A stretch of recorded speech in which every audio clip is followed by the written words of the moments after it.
and welcome to the At Peace Parents podcast. I'm Casey, and I'm here to empower you in your decision making as a parent of a demand-avoidant child. My goal is to share insights that will generate aha moments and support your connection with your child. I'm a mom of two amazing little boys, one of whom is PDA, and I've worked with hundreds of parents just like you to teach them how to lead their child out of burnout and find the clarity, peace, and sense of community they need.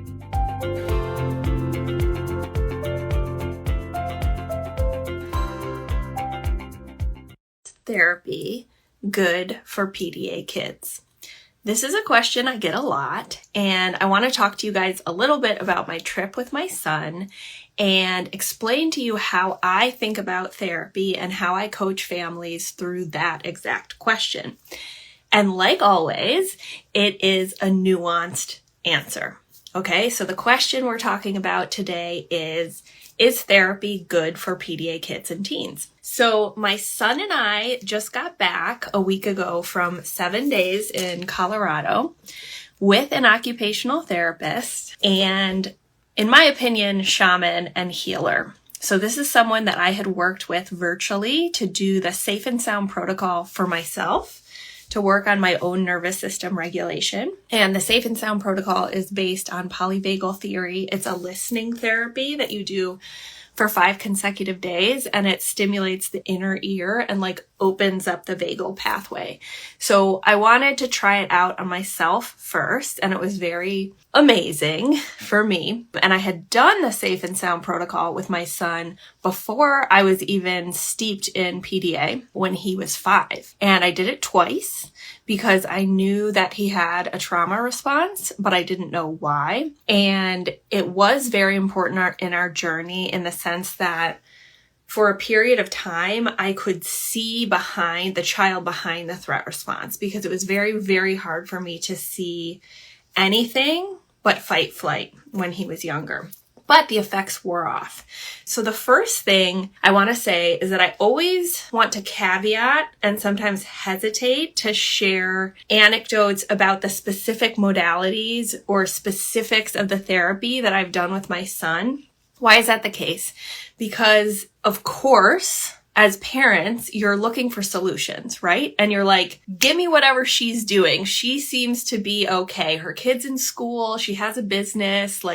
She seems relatively happy. I'm just going to do what she's doing, right? And that's how I would have been 5 years ago, just looking for what is the answer? And I want to say that while we can learn a lot from other people, my role here is to give you clarity on your particular child and help you make decisions and apply accommodations within the context of your family, given where you are in your journey. Okay? So the Safe and Sound protocol has worked very well for some families, and I've worked with other families with PDA children for whom the Safe and Sound protocol actually was too activating for them, or the pressure put on the PDA child in order to engage with the therapy actually activated the nervous system, okay? Additionally, if you are neurodivergent, applying the Safe and Sound protocol to sort of open up that vagal pathway can be overstimulating and too much if applied over the course of the hour of listening. So I just need to say those caveats because I'm never going to recommend a therapy or a modality here on this platform. I don't do affiliations. I'm happy to make referrals if I know the people and know it's a good fit. But my goal is to get you clarity on your path and what works for you. Okay, so no blanket response. Okay, so what can we learn about this bigger picture question of, is therapy good for the PDA child or teen? Sorry, I just dropped that thing. So the first thing I want to say is, as a parent, you want to think about it sequentially. Okay, so it's not a binary question of therapy's good, therapy's bad. What we want to think about is, where in your journey are you with your PDA child or teen? Are they in burnout? If that's the case, therapy is probably something we want to pull back on, because you're in a period of relearning your child, rebuilding trust, and learning to accommodate your specific child, which is something you're going to have to model and teach others in your life, including therapists, in order to do it in a way that's PDA friendly. So we don't want to jump right into therapy. That doesn't mean 2 years down the line, it's not going to be helpful for your child to do speech language pathology or occupational therapy or whatever, right? And of course, look at the data in your home. If your child loves doing a therapy, then you can infer from that data empirically, we can keep doing this, right? So I want to say that about the sequential element, because there is no way on God's green earth I could have taken my son to a different state, just the two of us with his service dog, and had him engage with an hour-long listening therapy 5 days in a row with a therapist, even 2 years ago. Okay, so I'm like more than 4 years in to this. Okay, so the second is we want to think about a cost-benefit analysis when we're thinking about therapy, right? We want to pan back before we're even talking about modalities of like, I observe my child really likes the sensory play at occupational therapy once he or she or they get there. However, putting the demand and pressuring them to have the perceived loss of autonomy to get to therapy activates them and actually like ruptures some of the trust that we're building. Okay, so only you can make that decision. And it's a question that's specific to your child of like, is the benefit of getting this sensory regulation during the therapy worth the cost of pushing them to go to the therapy, which activates the nervous system because of the perceived loss of autonomy and equality to you and possibly the therapist? Okay, so that's the question you want to be asking. The third thing I want to say about therapy, and I'll give you a little anecdote to illustrate this, is the modality matters less than the person and energy behind the session. Okay, so for example, one of the most therapeutic things my son did during this Colorado trip, twofold. One was simply that we spent time together in a connected way, and I provided undivided attention for 7 days. Okay, so like we went into it, my husband and I, of like, you know, we paid the certain amount to do this therapy. I trust the therapist, but if it's not going well, we just duck and roll off the track, and like we just have a good time together. And the therapy is the attuned co-regulation and me providing accommodations from a safe nervous system. Okay, so the therapy my son and I were doing was for our connection together. So if at any point I was observing, pushing him to do X, Y, or Z is coming in the way of the connection, we drop it. Additionally, one of the things that emerged organically was an interest for him in rock climbing, which I went with him with the service dog to do. One of the therapists, or he wasn't actually technically a therapist, formed a bond with my son energetically and in terms of nervous system safety while he was riding horses. So this beautiful shaman, other OT, was prompted the idea of like, what if you hired him to go rock climbing with your son because he is an expert in rock climbing? Rock climbing is not a therapy, right? But what was so therapeutic that he had this person who just by the way that they existed and interacted with him, no pressure, totally saw him as competent, wasn't upset by dysregulation, and one of the conversations I had on the phone with him when we were deciding if we were going to do this, I was like, he wants to rock climb. He doesn't want you to teach him. Like, don't teach him, right? And so this person had that ability to just like strew prompts when it was necessary and encourage him in a really intuitive way. Okay, so what was therapeutic about that, in addition to the movement, was the person. Okay, so this is really important to understand because often we're thinking about modality.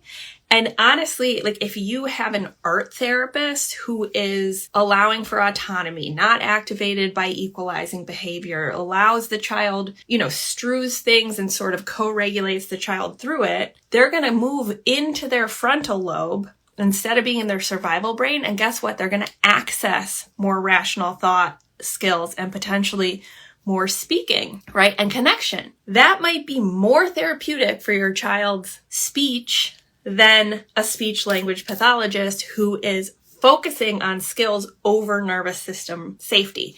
And what often happens in therapeutic contexts, especially things like parent-child interaction therapy or other therapies that are establishing trust and connection, and it goes really well until they're like, okay, we established it, now we're doing skills.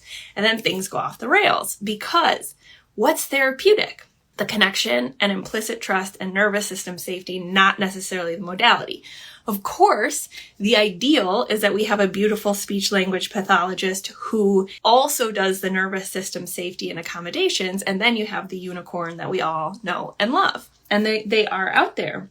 Okay, so fifth, and this gets back to the sequential point I was making of like, a lot of parents have to drop therapy for a year while they're getting their child out of burnout. And it can be very nerve-wracking because, of course, your child's at, quote, their worst moment.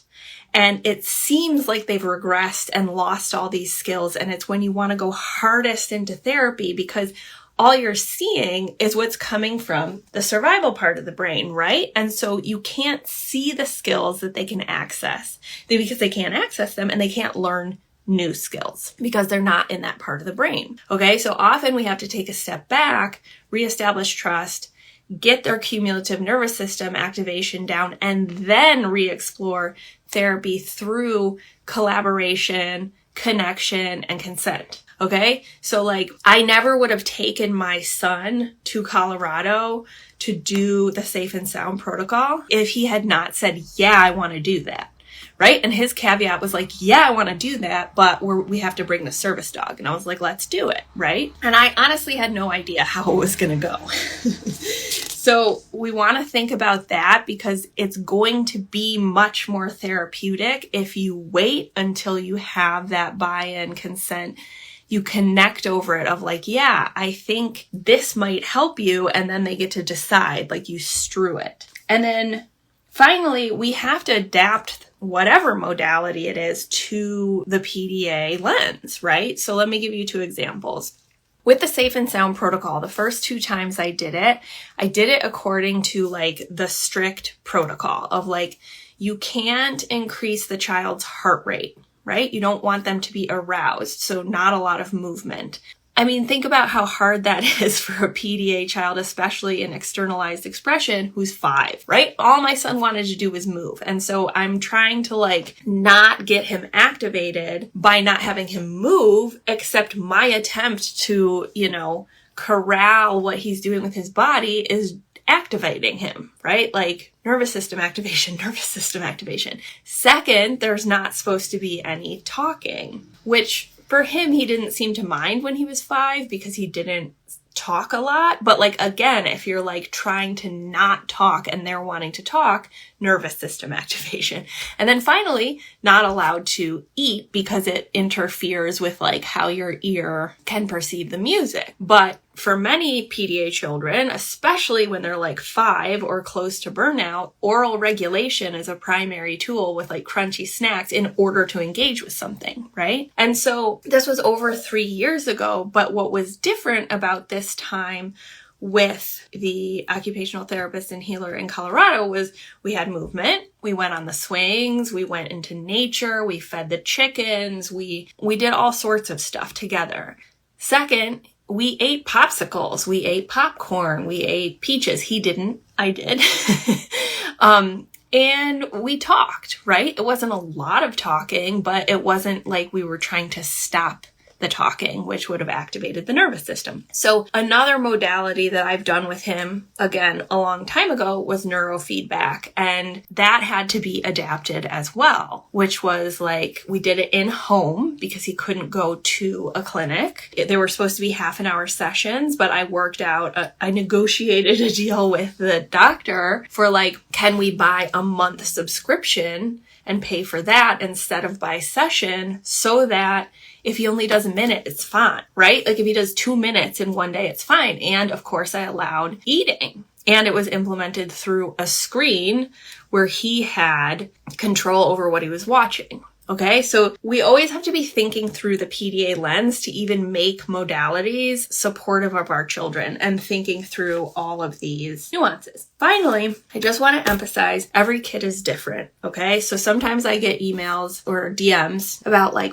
you always talk about how your kid's in school. Some of us, our kids can't go to school. And like, I completely understand that. My child could not go to school for a year and a half. B, my goal, again, is to get you clarity. And there's a couple things going on, like patterns I've noticed, like PDA kids who are extroverted, who get dopamine from being with other kids and individuals, who actually have a special interest of social engagement with children or maybe fixate on other children, often need to be outside of the home in order to be regulated in a school environment once they're out of burnout. I'm not going to say the same thing to a family in burnout or who has an introverted and internalized expression of a kid who has no interest in other children, right? Like those two trajectories are going to look very, very different. And we can't always predict it. And that's why we have to use the tools, accommodations, reframes that are provided here and apply them to your own home using your intuition, right? So like my example of my life is just one of hundreds of examples. Yes, you probably see mine more frequently, but that's why I also put up in the stories the community responses so you guys can see the variability and the differences in the way that people find peace. Thanks everyone for being here with me at the At Peace Parents podcast. This is your source for all things related to understanding, supporting, accommodating, and advocating for your PDA child. To go deeper on any of these topics, check out my course offerings and masterclasses at the website www.atpeaceparents.com. To completely transform the way you think about and relate to your child and to bring peace and stability to your home, join us for the next cohort of the Paradigm Shift program.